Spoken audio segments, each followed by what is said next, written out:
हिरण चटर्जी की दूसरी शादी पर विवाद, पहली पत्नी आनंदिता का बड़ा बयान, बेटे की उम्र की लड़की से शादी की, यह पूरी तरह अवैध है। फिल्म जगत से लेकर राजनीति के गलियारों तक भाजपा विधायक और अभिनेता हिरण चटर्जी की दूसरी शादी ने तहलका मचा दिया है। मंगलवार को वाराणसी के गंगा घाट से अपनी शादी की तस्वीरें साझा करने के बाद हिरण चर्चा में है, लेकिन इस बीच उनकी पहली पत्नी आनंदिता चटर्जी ने मीडिया के सामने आकर कई गंभीर आरोप लगाए हैं, जिससे मामला कानूनी और विवादित मोड़ लेता दिख रहा है। आनंदिता चटर्जी ने दावा किया है कि हिरण के साथ उनका अभी तक कानूनी रूप से तलाक नहीं हुआ है। उन्होंने कहा कि हमारी शादी 11 दिसंबर 2000 को हुई थी। पिछले साल ही हमने शादी के 25 साल पूरे किए हैं। हिरण का इस घर में आना जाना बना हुआ था। बिना तलाक के यह दूसरी शादी पूरी तरह से गैर कानूनी है। आनंदिता के अनुसार हिरण की दूसरी पत्नी रितिका गिरी उनकी बेटी से महज 2 साल बड़ी है। उन्होंने दुख व्यक्त करते हुए कहा कि जिस लड़की से उन्होंने शादी की है वह मेरी बेटी की उम्र की है। हमारी 19 साल की एक बेटी है जो सेंट जेवियर्स कॉलेज में मनोविज्ञान की छात्रा है। इस घटना का उस पर बहुत बुरा असर पड़ा है। पहली पत्नी ने आरोप लगाया कि काफी समय से हिरण उन पर और उनकी बेटी पर मानसिक अत्याचार कर रहे थे। परिवार के सम्मान और बेटी के भविष्य की खातिर वे अब तक चुप थी, लेकिन हिरण द्वारा सार्वजनिक रूप से शादी की फोटो पोस्ट करने के बाद उन्होंने अपनी चुप्पी तोड़ने का फैसला किया। आनंदिता चटर्जी के इन बयानों के बाद अब यह देखना दिलचस्प होगा कि भाजपा विधायक हिरण चटर्जी इन आरोपों का क्या जवाब देते हैं और क्या यह मामला अदालत तक पहुंचता है।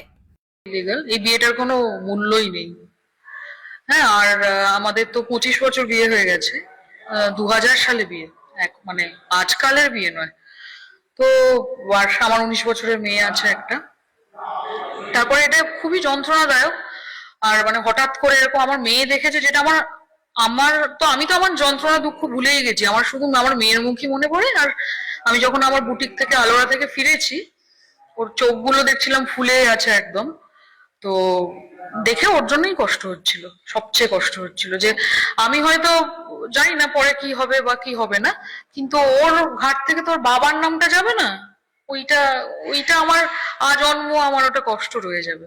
তোমরা কত বছর আলাদা রয়েছো? আমরা আলাদা, ও কিন্তু এই কদিন আগে অব্দি আমাদের সঙ্গে ছিল। 2025 সালেও আমাদের সাথে ছিল। হ্যাঁ, 2025-এর ফেব্রুয়ারি মার্চ একসাথেই আমরা থাকতাম, একসাথে বেড়াতে গেছি। আমার মেয়ের 18 বছর জন্মদিন আমরা ব্যাংককে পালন করেছি। এর আগে একাধিকবার তো সোশ্যাল মিডিয়ায় আমরা ওই মেয়েটির সাথে ছবি দেখেছি। তুমি আমি জিজ্ঞেস করলে বলেছি যে না, ও আমাকে ব্ল্যাকমেলিং করে। হ্যাঁ, সবকিছুই জোর জবরদস্তি। বাট আজকের ছবিটা দেখার পর তো আর মনে হচ্ছে না এটা জোর জবরদস্তি। তোমাদেরও যা মনে হচ্ছে আমারও, তো আমি তো বুঝতেই পারছি। এই বিয়েটা সম্পর্কে কোনো আঁচ পেয়েছিলে যে? না না না, একদমই না। সম্পর্কটা যে একেবারেই না। সেই বিষয়ে আজ কেমন? হ্যাঁ, আজ পেয়েছিলাম, একদম জানতাম। সেটাই তো, সেই জন্যই তো বলছি যে আমরা অকথ্য মানসিক যন্ত্রণার মধ্যে ছিলাম। ইভেন ওই যেসব মেয়েটার প্রোফাইল দেখলে তোমরা দেখতে পাবে যা যা ছবি দেওয়া রয়েছে, সেটা কোনো কারোর মেয়ে, নিজের মেয়ে সন্তান যদি দেখে তার জন্য কি লজ্জার হতে পারে সেটা বুঝতেই পারো। বাবাকে ওরকম ভাবে দেখা।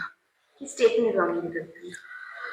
দেখো, আমি নিজে তো, আমি তো যেহেতু আমি ইমোশনাল হয়ে আছি, মানে পুরোটাই তো ইমোশনাল ব্যাপার।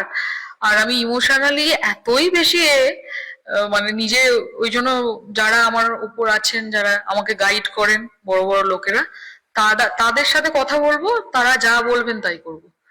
আমি ইমোশনাল যেহেতু, আমি ইমোশনটাকে এখন আর কাজ করাতে চাইছি না।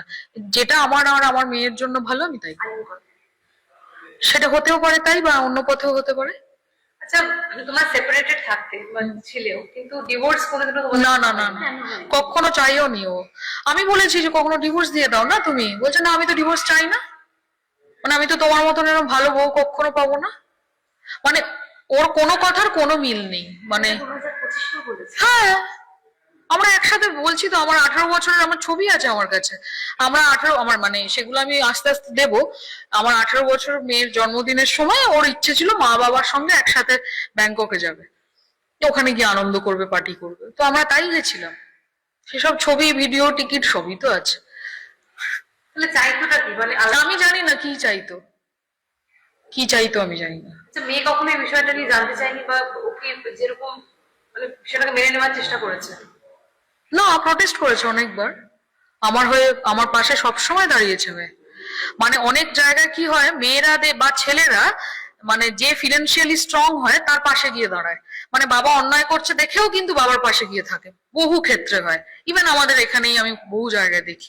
আমার মেয়ে কিন্তু একেবারেই তাই নয়, মানে ও সবকিছু এগেনস্টে গিয়ে হয়তো বাবার সাথে হয়তো ভালো সম্পর্ক লাগে, অনেক কিছু বেশি বেশি গিফট পেতো, কিন্তু ও আমার পাশে থেকেছে সবসময়, আমাকে সাপোর্ট করেছে। ফিনান্সিয়ালি এখনো অব্দি কিছু করেনি আমাদের, সাপোর্ট করে সবসময়। আচ্ছা, তোমাদের অশান্তি সূত্রপাতটা মানে কোন সময় একটু যদি বলো? কত বছর? এই 2-3 বছর, 3 বছর। তারপর থেকে কি শুনছি না, আবার তো আমাদের সঙ্গে একসাথে আমরা থাকতাম, ও যেতও না, বেরোতেও না বাড়ি থেকে, তারপরে আবার এটা নতুন শুরু হয়েছে।